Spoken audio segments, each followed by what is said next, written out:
mais um episódio de Mídia Jovem. Hoje eu tô com um convidado muito especial porque ele já até fez um podcast comigo no meu outro podcast, que é o Investidor do Absoluto Zero. Se você quiser procurar aí em qualquer plataforma, ele vai estar disponível. Ele é sobre finanças. Mas hoje em si a gente tá aqui com o Renan, ele vai conversar com a gente sobre toda essa parte que ele teve de experiência, porque ele já passou em 2 universidades. Ele na verdade está fazendo a segunda dele agora, mas ele já terminou a USP de Direito, na Unesp, agora ele está fazendo o USP de Administração. Eu vou querer saber nesse podcast sobre tudo que ele passou nessa jornada, né? Porque o Renan, ele teve muita experiência, então eu quero conversar com ele sobre toda essa parte. Eu já quero agradecer ele por ter vindo.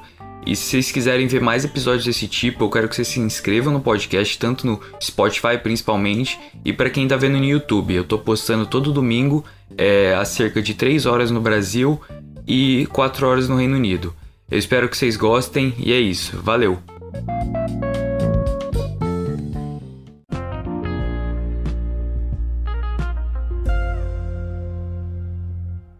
Ô Renan, eu vou começar o podcast fazendo uma pergunta que eu fiz pro Ricardo, que eu gostaria de entender por que a área de direito no Brasil está acontecendo essa mudança, assim, que as pessoas não estão querendo trabalhar nela, estão fazendo a área de direito porque acaba sendo a opção mais viável, sabe? Que os pais até, por exemplo, acham interessante, mas não continuam com a carreira. Bem, cara, eu acho que é muito pelo perfil da economia mesmo. Quando a gente fala de economia, você tem que pensar na coisa básica, que é oferta e demanda. Como muitas pessoas começaram a fazer curso de direito, até porque no Brasil a quantidade de cursos de direitos é absurda. Várias faculdades têm curso de direito, porque para abrir um curso de direito só precisa de... antigamente o pessoal falava giz e livro, né? Tipo, alguém tá dando aula e ter os livros. Hoje nem isso mais precisa, porque é tudo online, né? Então, essa facilidade fez com que muitos cursos de direitos fossem abertos. Claro que a OAB, olhando isso há muito tempo, fez o exame, o exame já tem anos que já é aplicado. Para você poder advogar, você tem que passar nesse exame. Porque caso não tivesse feito, hoje no Brasil existe mais ou menos 1 milhão de advogados. Caso não existisse o exame do OAB, ia para 5 milhões, sabe? Uma coisa absurda. E qualquer profissão, qualquer produto, serviço tá exposto a esse risco, né? Se muitas pessoas estão ofertando, o salário tende a diminuir. Não que você não possa ser rico sendo advogado, obviamente que pode acontecer. Só que como tem muito advogado já no Brasil, para um jovem advogado é muito difícil esse início de carreira. Para mim, principalmente, os 2 primeiros anos, eu saía no negativo, né? Porque o meu trabalho não dava para pagar as minhas contas, tudo. É claro que vai melhorando, principalmente para as pessoas que perseveram, tudo. Mas aí eu percebi que, tipo, se eu fizesse administração, e eu sempre tive esse viés de empreendedorismo, de querer construir alguma coisa, eu teria um futuro um pouco mais palpável, alguma coisa que eu me identificasse mais. Ah, entendi. É mais questão financeira mesmo, porque, tipo, até meu amigo que tá querendo fazer direito, né? Eu ia falar advocacia, mas é direito. Tipo assim, eu não entendo, quer dizer, pra mim não é tão fácil de entender por que uma pessoa, assim, queria fazer direito, sabe? Qual que é a motivação além do trabalho, sabe? O que você acha que, tipo, é a parte mais, assim, legal do direito, na sua opinião? Então, é que o direito, assim como a administração e diversos outros cursos, ele é um pouco genérico. Genérico no sentido de que, se você não se especializar, se você não seguir uma área mais, não que você não possa fazer mais de uma área, mas se você não ficar ser especialista em determinada área, você acaba caindo nessa parte generalista e você não consegue tantos clientes se você for simplesmente advogado e não ter uma especificidade, né? Então, existem diversas áreas no direito, cada área vai depender de uma coisa mais específica. Por exemplo, se você for advogado tributarista, você tem que saber o mínimo de contabilidade. Se você for direito ambiental, você tem que saber um pouco sobre a parte da questão ambiental, como funciona, entende? Então, para uma pessoa que está começando no direito, eu penso muito que você já tem que ter essa noção de que o direito ele abre muitas portas, mas ao mesmo tempo é uma faca de 2 gumes, né? ao mesmo tempo que ele abre muitas portas, ele não te dá um direcionamento tão forte quanto uma medicina da vida, por exemplo, entende? Tipo, até medicina, assim, você acaba tendo experiência com o tempo, você vai, tipo, entendendo o que você gosta. Mas no direito na faculdade, tipo, você acha que a maioria das pessoas, elas estão incertas do que elas vão fazer depois, ou, tipo, você acha que vai construindo, tipo, conforme a faculdade você vai fazendo, você vai achando o que você gosta de fazer? Ah, cara, eu duvido muito que a maioria saiba o que quer quando está em direito.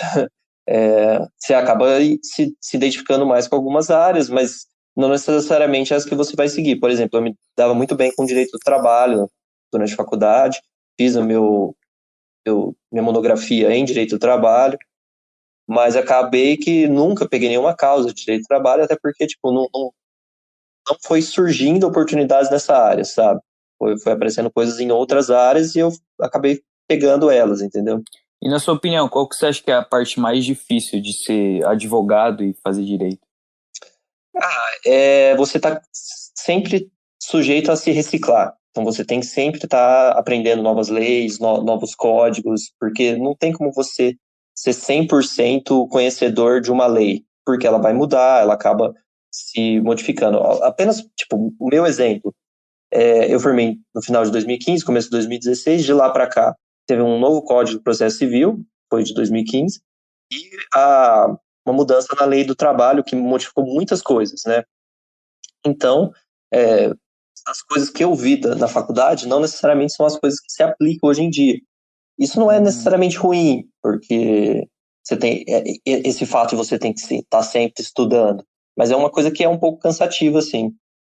Eu imagino, né? Tipo assim, eu tô querendo fazer um curso porque eu sei que, tipo, você acaba aprendendo tantas coisas práticas, assim, tanto de finanças e programação, que você sabe que onde você vai conseguir usar isso, sabe? Que você não vai sair da faculdade sem saber de nada, assim, você pelo menos tem uma noção de uma coisa prática. Mas eu É, imagino que direito você fica meio confuso, né? o problema do direito, eu diria, é que algumas faculdades já são cursos extremamente tradicionais, assim, tem cursos de mais de 100 anos no Brasil de direito. E eles acabaram ficando parados no tempo. Então, são as coisas que ensinavam na década de 80. É claro que você vai adaptando as novas leis, mas a forma de ensinar se manteve constante, o que foi muito negativo, na minha opinião. Então, hoje em dia, eu percebo que as habilidades, o que o pessoal chama de soft skills, né? Você ter a habilidade de conversar, a habilidade empática, você conseguir se virar mais, que você consegue em outros cursos, você não tem tanto no direito. Uma coisa, por exemplo, agora eu estou fazendo administração, seria extremamente importante para pessoas que fazem direito ter uma noção básica de contabilidade, saber como administrar o próprio negócio. Então, você tem, por exemplo, você tem 5 matérias de direito penal, mas nenhuma que ensina a administrar seu próprio escritório. Você tem que saber isso ou na prática, ou depois, quando você pode fazer cursos específicos para isso. E eu sinto que isso é extremamente danoso pro estudante de direito, sabe? E, ô Renan, agora eu quero saber dessa parte de administração que você está fazendo agora. O que mais te motivou a fazer esse curso, além, tipo, das coisas que você gosta da matéria? Teve algum projeto que você pensou pessoalmente que você gostaria de fazer, que você acha que essa faculdade vai te ajudar? Então, eu quero empreender ainda. É claro que, tipo, a minha ideia original, eu não sei se vai ser viável devido à pandemia, então eu estou adaptando ela para a nova realidade, sabe? E assim como muitos projetos que eu imagino que as pessoas tinham ou estavam organizando, acabou que a pandemia influenciou demais. Mas também tem oportunidades, assim, toda crise gera oportunidades, tem que se adaptar a isso. Quando eu me inscrevi no vestibular de administração, como eu não tinha estudado assim certinho, eu estudei tipo uma semana antes, sabe? Eu tinha quase certeza que não daria para passar, então eu não estava contando muito com isso. Só que é interessante que quando você vai prestar um vestibular sem aquela necessidade de aprovação, sem aquela preocupação, você vai muito melhor. Pelo menos no meu caso, eu fui muito melhor do que na época que eu estava no cursinho mesmo, estudando para direito. E uma das coisas que mais me chamou a atenção é que a minha faculdade é uma das melhores do país, assim, sem falsa modéstia nem nada, pelos índices da Folha, os rankings, né? E realmente é uma excelente faculdade, um excelente curso, mas ao mesmo tempo ele te cobra muito, né?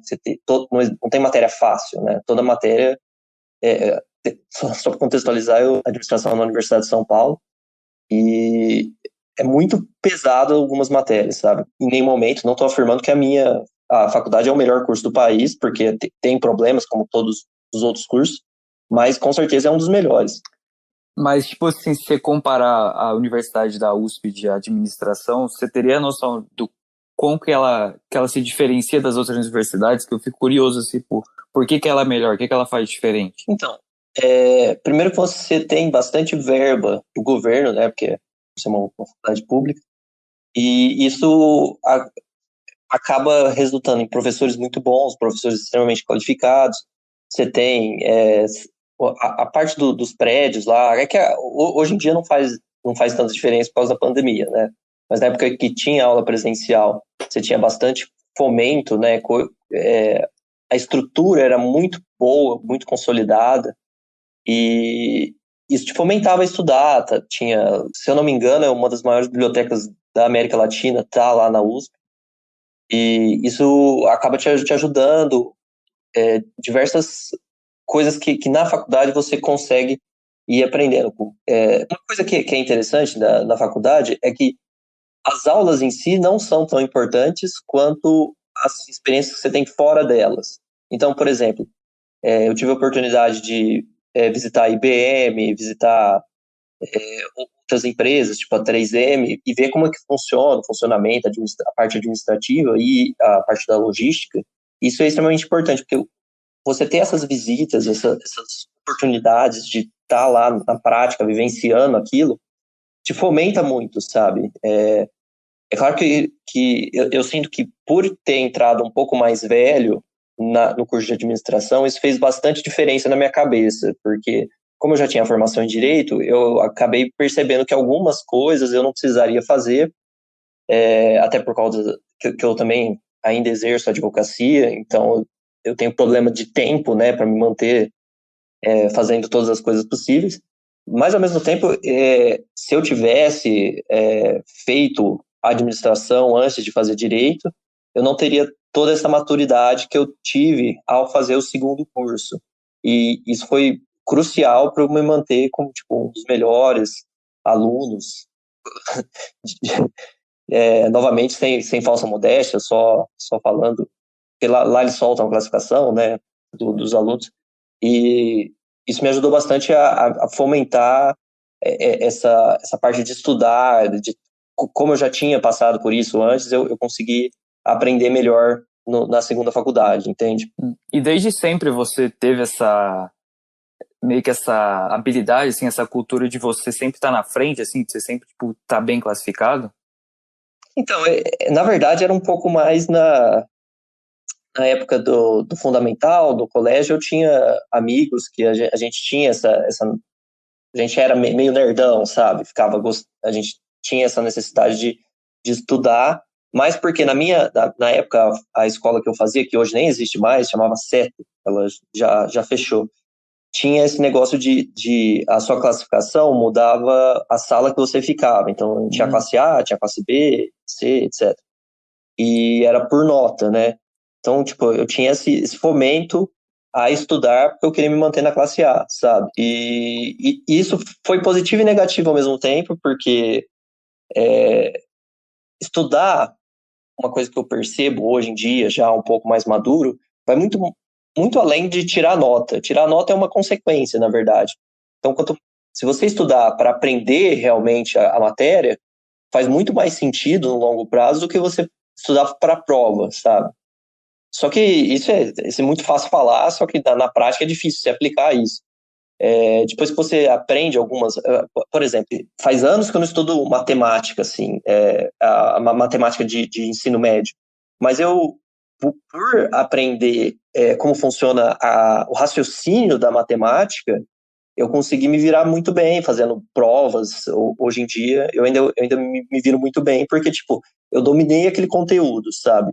E eu acho que isso, principalmente para o estudante, para o vestibulando, é isso que faz a diferença. Você não está estudando para fazer a prova, você está estudando para ter o conhecimento, que é o conhecimento que vai te fazer passar. A aprovação é uma consequência desse conhecimento acumulado ao longo de anos, sabe? Então, deixa eu ver se eu entendi. Você tá falando que, tipo assim, a competitividade que você teve te ajudou a passar nas provas, mas o que realmente fez diferença foi você ir atrás da matéria e realmente tentar entender, sabe, o que tá por trás dela. Isso, mas essa ideia de você ter o conhecimento, de você realmente compreender pro longo prazo, eu tive já um pouco mais velho, entendeu? E você tem, tipo, alguma estratégia que você use? Ou, tipo, você simplesmente tenta ler livros, assim, que ninguém tá fazendo? Que nem às vezes eu faço pra, tipo, tentar entender uma matéria que a escola não tá dando, por exemplo. Você ser curioso já ajuda muito, sabe?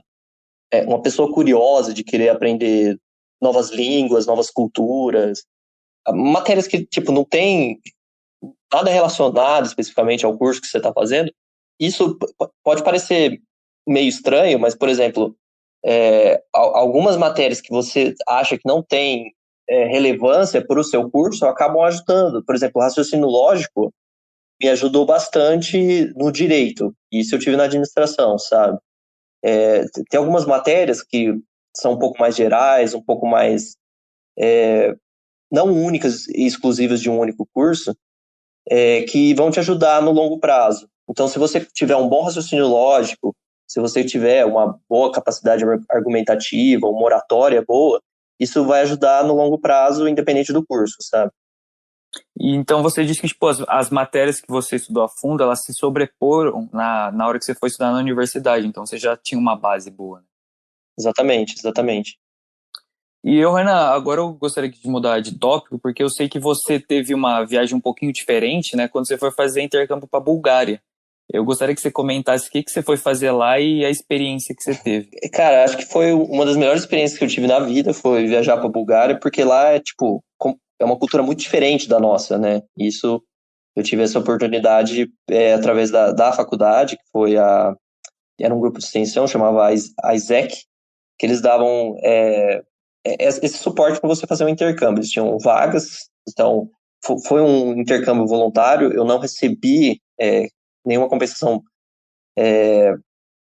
nenhuma remuneração para ir, mas ao mesmo tempo, tipo, eu ganhei alimentação, ganhei a moradia e tive esse tempo extra para ficar lá, poder viajar no país, e para mim foi muito, muito positivo. Então eu fiz o programa que eu me inscrevi chamava Devoted Teachers, então eu ensinava inglês e português para crianças búlgaras que estavam de idades variadas, assim, de 6 a 15 anos. E acabou que eu tive vários contatos com vários alunos diferentes, e para eles, ter alguém do Brasil lá era muito diferente, porque eu estava numa cidade que não era uma cidade principal, assim, lá, chamava Svistov. E foi escolha sua ir E lá? foi. Assim, eles te dão algumas oportunidades para você escolher. Então, tinha na Bulgária, tinha Rússia, tinha África, e tinha diversos países, na Ásia. África? Nossa. Que são vagas específicas para o seu perfil. Aí você faz uma entrevista e se eles gostarem, vocês acabam fazendo o intercâmbio.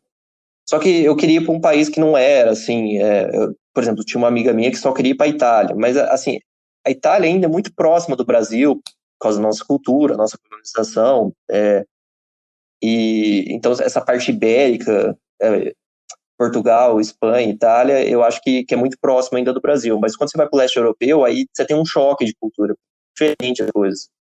E eu tive a oportunidade de aprender um pouco de búlgaro, e voltando ao assunto que eu estava comentando, tipo, não é um conhecimento que é tão relevante para o Brasil ou para outras coisas, mas só de de eu ter tido essa experiência, de ter aprendido uma outra língua, pelo menos o básico, já melhorou a minha capacidade argumentativa, eu acredito. O inglês também que você tinha aprendido. Sim, com certeza.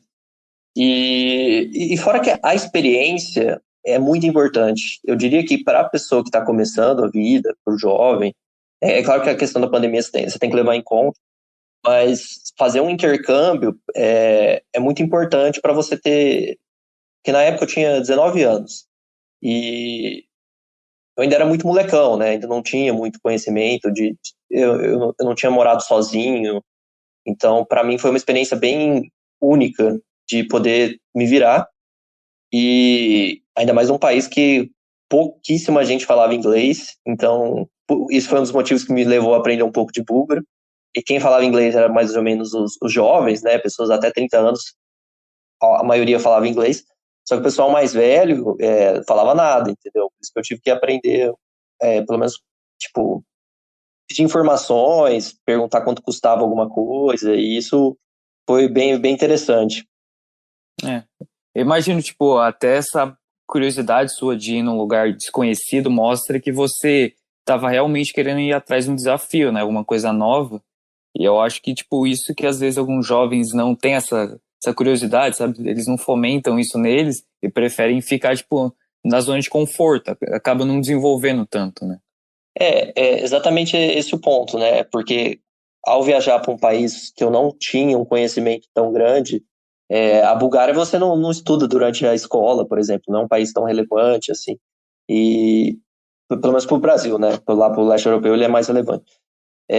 Acabou que eu aprendi muito mais do que se eu fosse para os Estados Unidos, eu imagino, sabe? E, tipo, você acha que essa experiência que você teve foi até mais importante para você do que a própria faculdade ou não dá nem para comparar? Ah, cara, é que depende do aspecto, né? Pro aspecto, por exemplo, do autoconhecimento, eu diria que o intercâmbio ajudou muito mais do que a faculdade.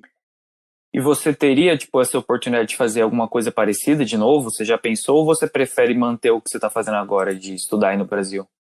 Então, é que agora eu já tô com 29 anos, né? Então, já tive a perspectiva de fazer intercâmbio, e agora eu já tenho, o problema é que eu tenho clientes aqui, eu tenho coisas que me prendem aqui no Brasil por enquanto. Não significa que, assim, se eu me arrumasse muito bem, tipo, deixasse todo o dever de casa, assim, eu não poderia fazer um intercâmbio, até daria. Só que você tem que pesar muito o custo-benefício disso, né? Eu ainda quero viajar, ainda quero fazer, tipo, morar um mês em algum país, mas eu não poderia me afastar, por exemplo, 3 meses do Brasil, sabe? E também tem, tipo, aquele fator de você estar longe de casa, sabe? Tipo, algumas pessoas, tipo, até eu quando cheguei aqui, você tem aquele choque, assim. É meio difícil você se acostumar, assim, logo de início, você tá num lugar totalmente desconhecido. Isso acaba meio te desgastando, eu imagino. Sim, sim, com certeza.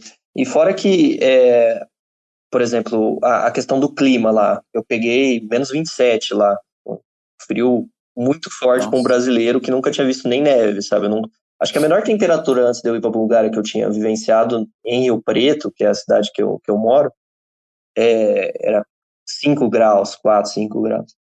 Que foi um inverno, assim, fora da curva. E lá, tipo, é uma temperatura tão absurda que, tipo, se você não tiver uma roupa certa, se você ficar muito tempo na rua, você corre risco de morte, né?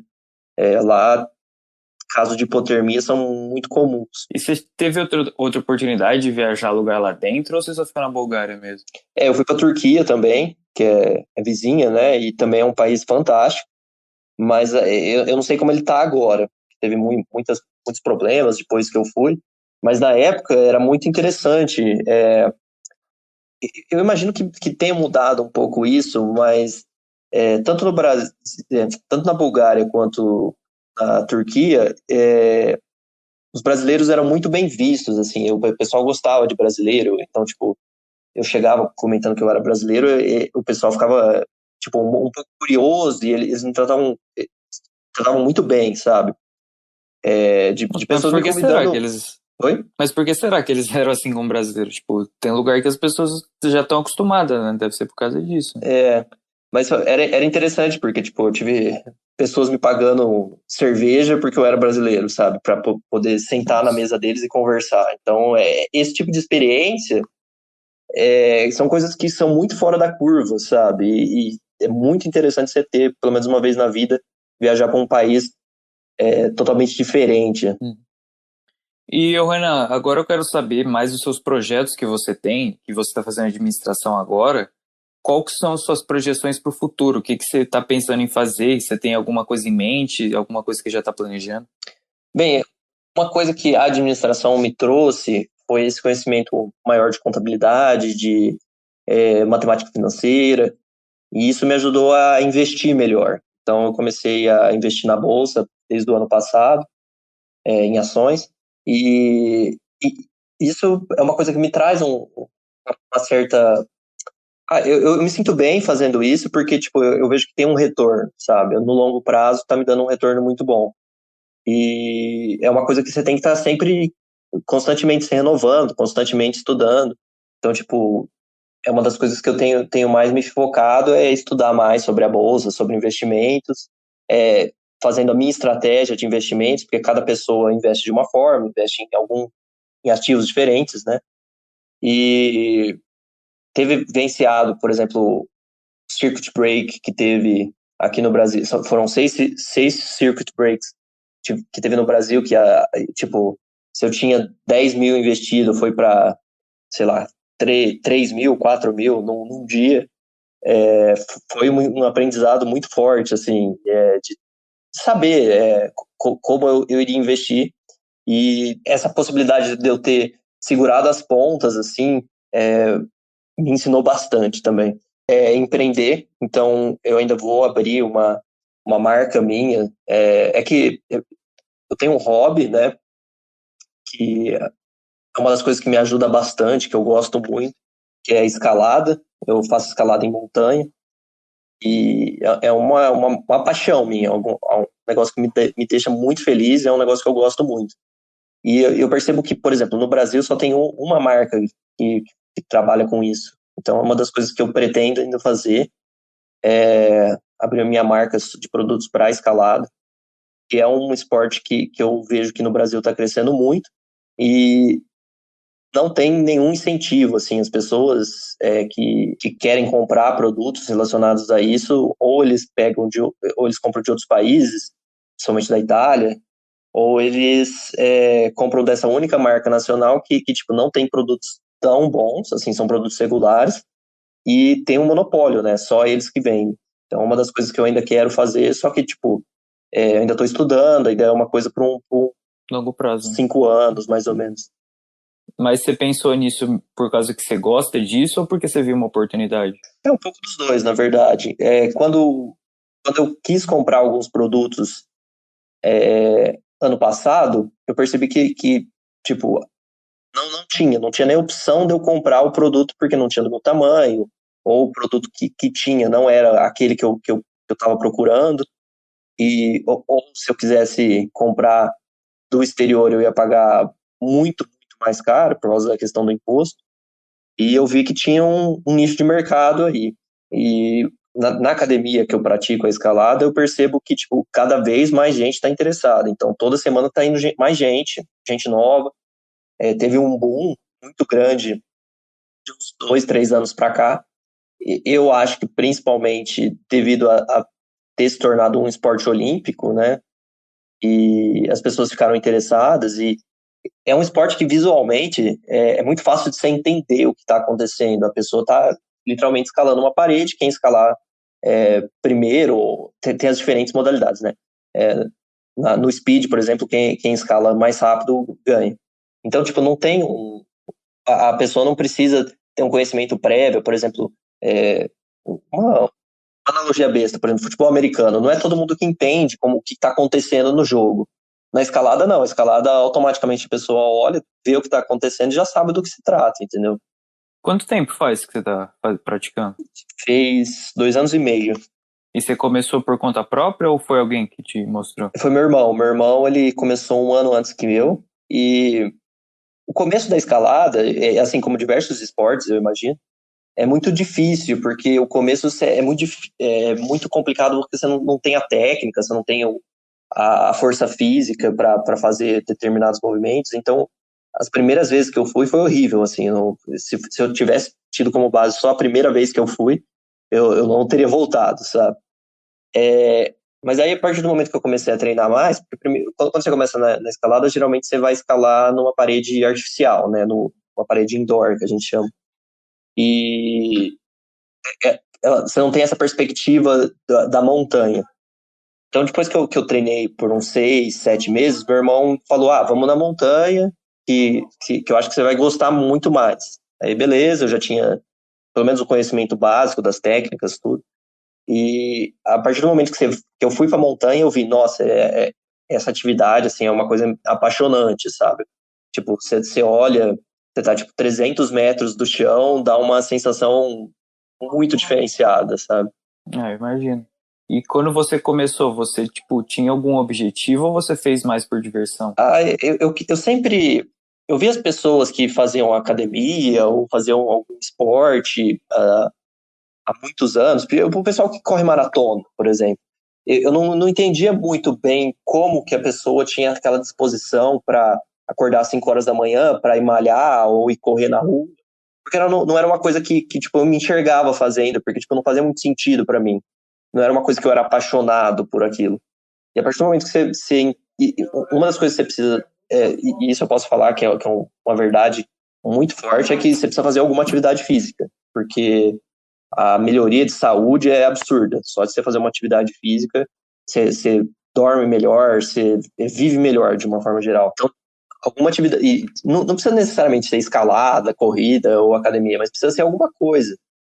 E quando eu tive a oportunidade de fazer a escalada, eu vi que a evolução daquele esporte, você está sempre se dispondo a estar cada vez mais forte, cada vez evoluindo mais, me dá uma sensação muito boa, né? Porque as vias que você faz lá tem os níveis, né? E aí você acompanhando essa sua evolução de, eu não conseguia fazer tal movimento e agora eu consigo, dá uma sensação muito boa de superação, sabe? E a escalada, você acha que, tipo, se tivesse algum amigo que não tivesse noção nenhuma de como começar, você, tipo, você poderia chamar ele para escalar com você ou ele ficaria assistindo? Não, com certeza. Assim, a escalada na montanha você tem que ter um conhecimento prévio, assim, pelo menos o básico. Mas numa escalada indoor, que é uma academia de escalada, essas paredes artificiais, com certeza uma pessoa que nunca escalou poderia ir. E também não tem um limite de idade, não. Já escalei com pessoas com mais de 60 anos, que escalavam muito bem, sabe? Mas no Brasil, tipo, esse esporte, ele é viável, assim, com relação à localização? Porque talvez não tenha, tipo, tanta opção, assim, de lugar, eu digo. Ou você acha que o Brasil é um lugar bom? É que assim, o Brasil são dois pontos assim. O Brasil tá começando assim essa cultura de escaladores. Por exemplo, se comparar com a Áustria tem 40 mil escaladores profissionais, sabe? Porque estão do lado de montanhas, profissionais não, federados, falei errado. E o Brasil tem uma coisa muito boa, é que assim, agora que está surgindo os clubes de escalada, o pessoal que vai até a montanha, que estão construindo assim essa cultura do pessoal que escala. Então é bom também isso, porque tipo tá surgindo muita oportunidade para quem quer investir nesse tipo de negócio, sabe? Seja com equipamento, seja com local. Então, por exemplo, você vai na academia que eu escalo, a gente usa uma sapatilha que é para poder escalar. E não tem essa sapatilha por quê? Está faltando material, porque o cara que é o produtor da sapatilha não se precaveu e não fez um estoque, e agora tá tendo uma demanda mais alta e a pessoa não consegue adquirir aquele produto, sabe? Então, tipo, vendo isso eu percebo, caramba, se eu tivesse uma companhia, uma empresa que fornecesse esses produtos, eu estaria ganhando muito dinheiro, sabe? Ah, sim. Ô, Renan, agora eu queria fazer uma pergunta um pouco pessoal, mas isso aqui vai me dizer muito do que você está querendo fazer no momento, que é qual que é a sua maior fonte de motivação e qual tipo de pessoa te influencia? Você tem algum autor, alguma pessoa assim que você sempre aspira, né? Cara, o meu pai foi uma pessoa que me influenciou muito, assim, nas minhas decisões. É uma pessoa que eu tenho como base. A minha mãe também é uma pessoa que é extremamente batalhadora. Autores que eu gosto, eu sempre recomendo o Howard Marks, que é um autor que fala sobre investimentos, que ele é muito bom. E assim, para o pessoal que deseja investir, tem essa noção que com investimento você pode ir muito longe, assim, pelo menos para ter essa independência financeira, o Howard Marks, para mim, onde você pode começar, sabe? E se você se analisar, por exemplo, coisas de vida, coisas que te trazem um acalanto, uma coisa tipo de autoconhecimento, eu gosto muito de dois filósofos. É claro que eles são muito muito da moda, assim, mas nem por isso eles não são grandes pensadores e merecem, assim, todo o respeito por serem brasileiros, que é o Pondé e o Cortella. Eu assisto muito vídeos deles no YouTube, eu gosto muito deles, eu acho eles pensadores muito, muito interessantes, assim, o pensamento que eles mostram, sabe? E uma das coisas que eu gosto de perceber é que o conhecimento, ele necessariamente, ele precisa se renovar, sabe? Então, a partir do momento que você tem essa curiosidade de aprender coisas novas, querer fazer coisas novas, você precisa estudar coisas diferentes, sabe?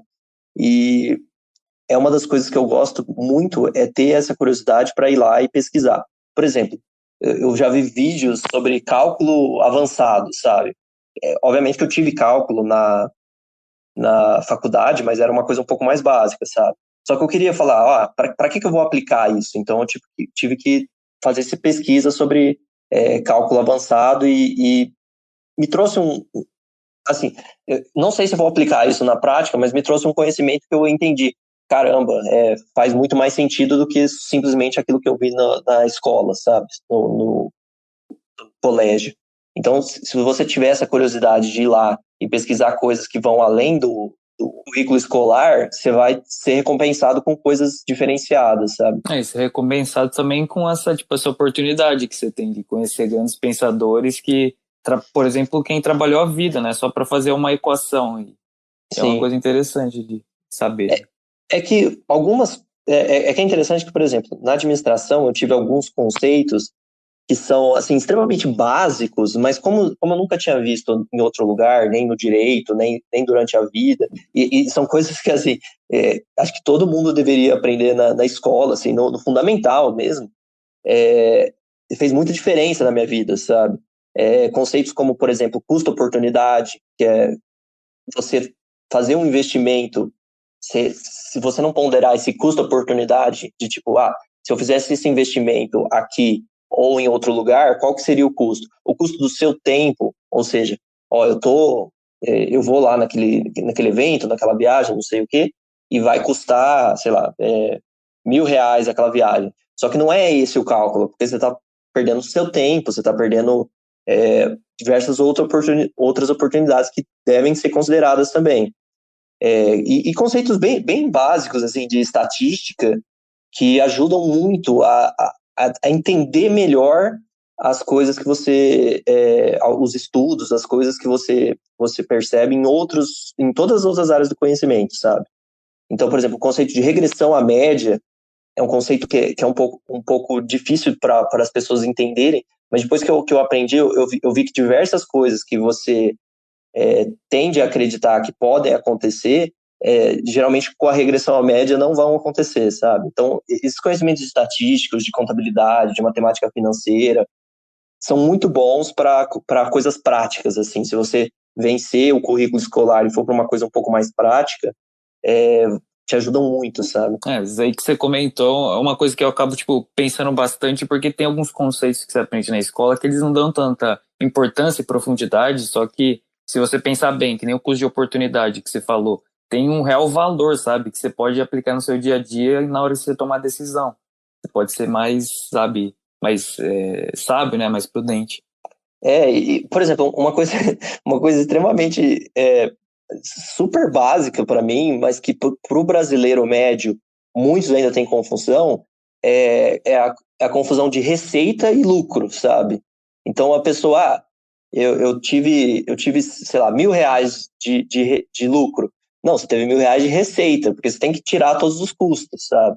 E a pessoa não consegue entender isso, e tipo, para mim é um negócio extremamente básico, só que pro empreendedor, principalmente microempresário individual, essas pessoas que têm esse negócio de esquina mesmo, sabe? Eles abrem um cafezinho e, sei lá, esse mercado um pouco mais informal, eles acabam misturando muitos conceitos e por isso que o negócio não vai para frente ou dá errado ou não, ou quando dá certo, não dá tão certo quanto poderia dar, sabe? Porque eles não têm esse conhecimento, assim, e não estou criticando isso, tipo, cada um, você tem que entender que também que o Brasil tem diversas limitações, Mas se a gente tivesse esse conhecimento, se fosse ensinado essas coisas básicas de matemática financeira, caramba, ia fazer uma diferença muito brutal para a evolução do Brasil como uma sociedade, sabe? Sim. E também tem até, tipo, a cultura, né, tem muito a ver com isso, porque nos Estados Unidos, por exemplo, eles têm bastante, tipo, livros, assim, essas coisas que nem... Eu não sei se você conhece o Pai Rico, Pai Pobre. Sim, sim. Que ele é um livro, assim, bem simplesinho, só que quando você lê ele, você não tem conhecimento nenhum de nada, assim, de finanças, você fica curioso, sabe? É um negócio que te espanta, que você vê aquele mundo que tem de... fora, assim, dos mitos que as pessoas têm da parte de finanças que você pode conhecer, que é um negócio que até é simples de entender, né? Mas que a maioria das pessoas não vão atrás, porque nunca tem essa oportunidade, ninguém mostra para elas. E também o Brasil ele tem uma cultura que ele não gosta muito de empreendedor. Assim, é, ele coloca a pessoa rica como vilão. E você não sabe necessariamente, porque, tipo, obviamente que muitas pessoas que têm um poder aquisitivo no Brasil é fruto de corrupção, é fruto de coisas ilícitas. Mas muitos outros são, eu diria a maioria, tiveram um trabalho árduo para conseguir chegar naquele ponto, sabe? E as pessoas não querem entender como que funciona isso. Eles geralmente vão para o caminho mais fácil. E isso é natural, sabe? É natural do ser humano. Você tem aversão a risco, você tem aversão à dor, você procura prazer, procura felicidade, mas não está disposto a pagar o preço, sabe? É uma coisa até do subconsciente, né? Então, tipo, as pessoas falam assim, eu quero ser feliz e estou disposto a fazer tudo que for possível para ser feliz. Só que é engraçado que, assim, as pessoas que só pensam na felicidade delas, curiosamente e paradoxalmente também, são as mais infelizes, na minha opinião. Porque, tipo, a partir do momento que você, por procurar a felicidade em todo lugar e por procurar essa felicidade de maneira extrema, seja por abuso de substâncias, seja por diversas outras coisas, você acaba não se fortalecendo para vivenciar as coisas ruins da vida. Então, tipo, não existe a possibilidade de você ser 100% feliz o tempo todo. É uma coisa surreal, sabe? Então, por as pessoas ficarem evitando a dor e procurando o prazer a todo momento, eles não conseguem ir criando essa resistência psicológica, resistência física, resistência intelectual para você conseguir viver o dia a dia. Então você vai ter pessoas cada vez mais infelizes, cada vez mais procurando, sei lá, medicamentos, substâncias, procurando coisas que deem sentido à vida, por essa necessidade muito forte de não conseguir se livrar dessa procura extrema pelo prazer e felicidade, entende? Então, uma coisa que eu percebo as pessoas que querem ser felizes, elas têm que entender que para ser feliz, você também vai precisar ser triste em alguns momentos, entendeu? E o Renan, tem uma coisa que acaba, tipo, sempre influenciando jovens, que é essa parte, assim, deles fugirem da dor, né, e não ter essa noção de experienciar ela e aprender. Então, Exato. eu gostaria que você me falasse, tipo, se teve alguma situação que você sentiu, tipo, sei lá, algum caos, assim, emocional, e o que você usou, tipo assim, alguma estratégia, alguma coisa que fez diferença para você sair disso e voltar, tipo, numa situação melhor? Bem, acho que a questão mais, assim, gritante que aconteceu foi o falecimento do meu pai, e eu me senti, assim, no fundo do poço totalmente, porque minha família era extremamente dependente dele. Mas, ao mesmo tempo, depois que passa esse baque inicial, eu percebi que, na época eu tinha 18 anos, quando ele faleceu, eu percebi que eu era uma criança ainda, sabe? Nem adolescente, eu era uma criança. Por quê? Porque meu pai, minha mãe me colocavam nessa bolha de proteção, não me explicavam as coisas que estavam acontecendo na família, porque não concerne a você, tudo. E a partir do momento que eu tive esse choque de realidade mesmo, eu cresci muito, sabe? Eu evolui muito, eu comecei a me virar muito mais, e então teve essa modificação. Então, nessa situação de uma dor extrema, uma dor gritante, eu tirei um aprendizado que me modificou totalmente, sabe? Então, é claro que para a pessoa que é jovem, precisa chegar a uma situação extrema disso. Mas pode ser uma coisa, tipo, muito mais banal, tipo, uma desilusão amorosa, pode gerar essa transformação. Que, caramba, eu agi de maneira errada com tal pessoa, então, se eu me transformar numa pessoa melhor, talvez eu consiga não cometer os mesmos erros no passado, entendeu?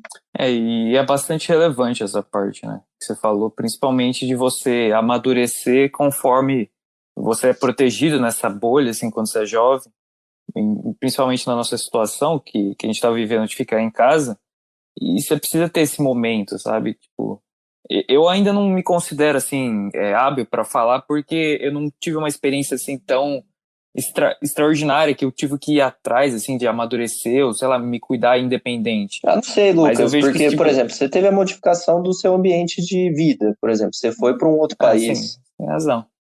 Para mim seria um grande baque também. Mas, tipo assim, eu digo mais que essa questão de você tomar independência, sabe? Por você não se preocupar, você perceber que você não depende não é isso. Tipo assim, você perceber que você tá por conta própria, sabe? Que você tem que fazer as coisas acontecerem.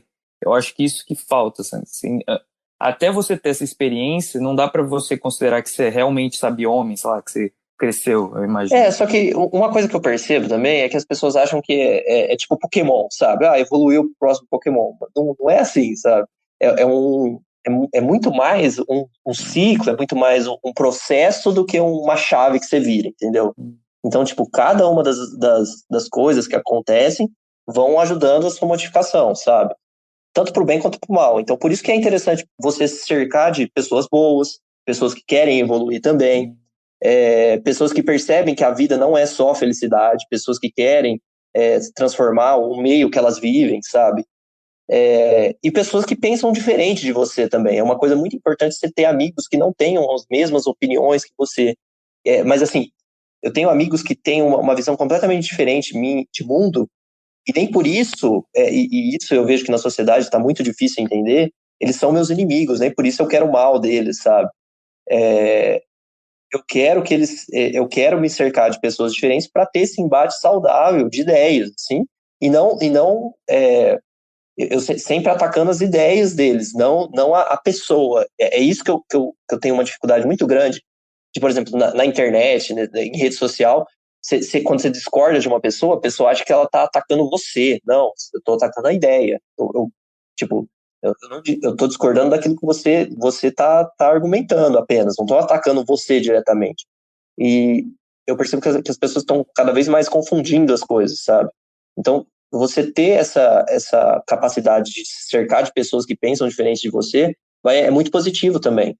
Então, pessoas que tenham essa abertura para você conversar francamente, assim, expor, falar, você está errado em tal ponto, mas que ao mesmo tempo não vão te atacar na sua índole, entende? Isso é cada vez mais difícil, assim, de se encontrar esse tipo de pessoa que está disposto, né, e está aberto a essa discussão amigável. Exatamente. Ô, Renan, agora eu vou fazer uma pergunta que eu acabo sempre fazendo para os meus convidados, que é se você tivesse que dar um conselho, sabe, ou alguma dica, para o seu eu, assim, eu normalmente falo 5 anos, mas por você já ser mais velho, eu vou colocar quando você tinha 18 anos. Se você tivesse que dar um conselho de vida, assim, alguma coisa que você gostaria de falar, o que seria? Compra o Bitcoin, né? Não, mas falando sério, eu acho que é você ter paciência, cara, porque tanto para o investimento como qualquer outra coisa na vida, você não vai ter essa transformação automática, não vai ser uma coisa, uma chave que você vira e já tá tudo certo, é um processo, sabe? E você ter calma, você perceber que, assim, apesar das diversas falhas que eu tive durante a vida, eu adquiri muitas coisas, eu consegui muitos sucessos.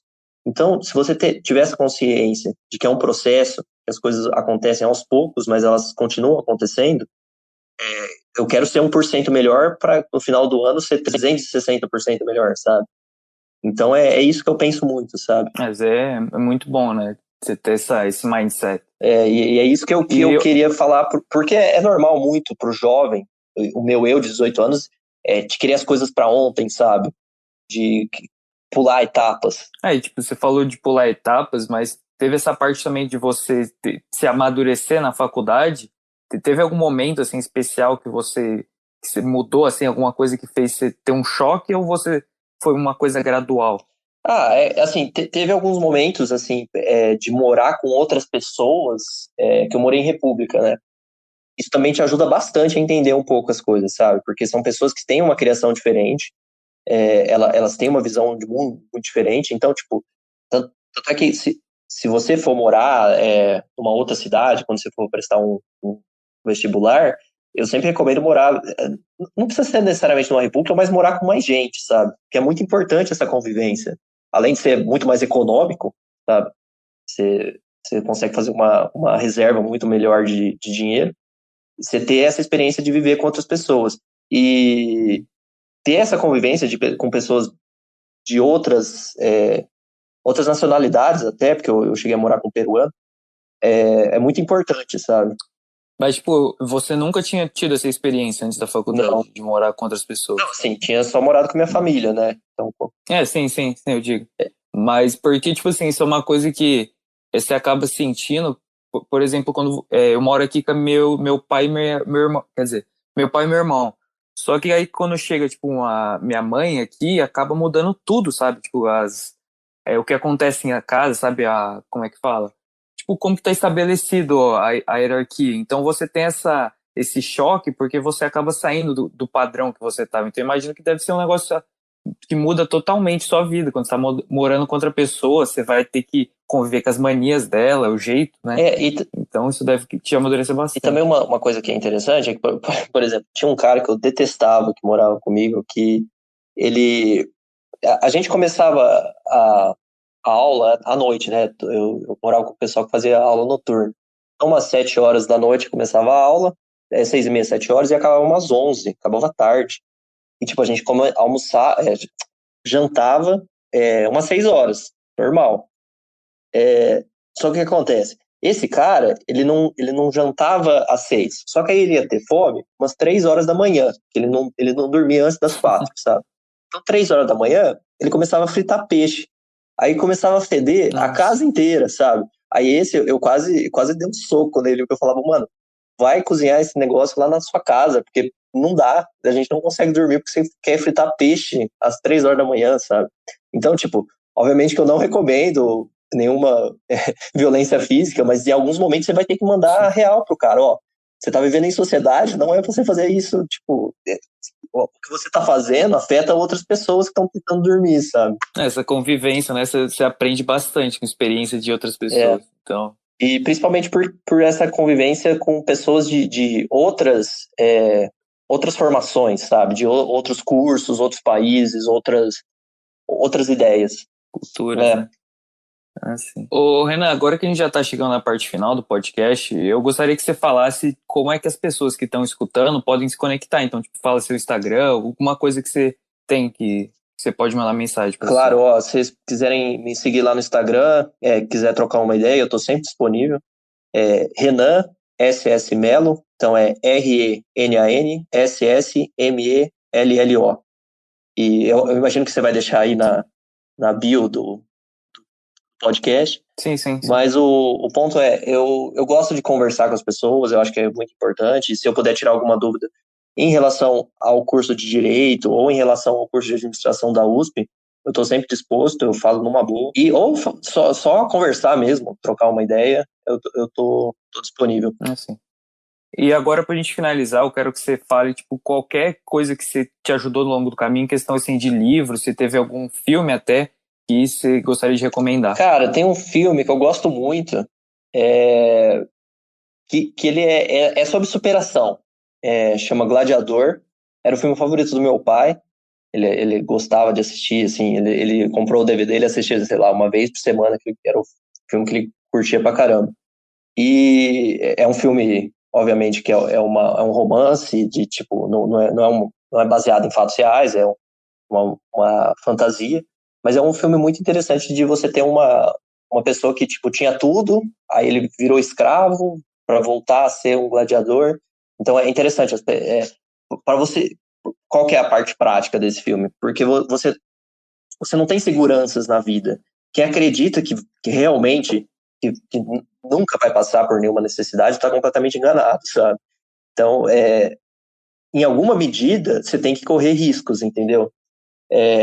por isso que eu escalo também, sabe? Porque a escalada, ela tem um risco inerente ao esporte, porque se tiver algum problema, se você der um nó errado, você cai e um abraço, você não vai sobreviver. Depois, passou de 10 metros, duvido que você sobreviva. Mas é interessante que, assim, ao mesmo tempo, o ser humano faz de tudo para evitar riscos, eles são necessários, sabe? Então, uma vida sem riscos é uma vida não vivida, entendeu? Muito bem falado. Ô, Renan, agora que a gente já vai estar finalizando, eu gostaria que você deixasse qualquer mensagem, assim, para quem chegou até aqui, e é isso. Você que é jovem e tá pensando em fazer um vestibular, tá pensando em mudar de carreira, tá pensando o que fazer da vida, você tem que lembrar que é um processo. Então, nada vai ser automático. Você tem que pensar no longo prazo. E paciência é essencial nesse momento. Então, se você tiver a oportunidade de viver novas experiências, coisas legais, vai em frente. Se você acredita que aquilo vai te fazer bem, siga em frente. Ô, Renan, eu gostaria de agradecer sua presença. Eu sei que a gente acabou tendo uns problemas no começo, mas eu espero que você tenha gostado da entrevista, quem chegou até aqui. Eu também queria mandar um abraço para meu amigo Felipe, que infelizmente não conseguiu participar dessa entrevista, mas eu tenho certeza que ele vai ter gostado.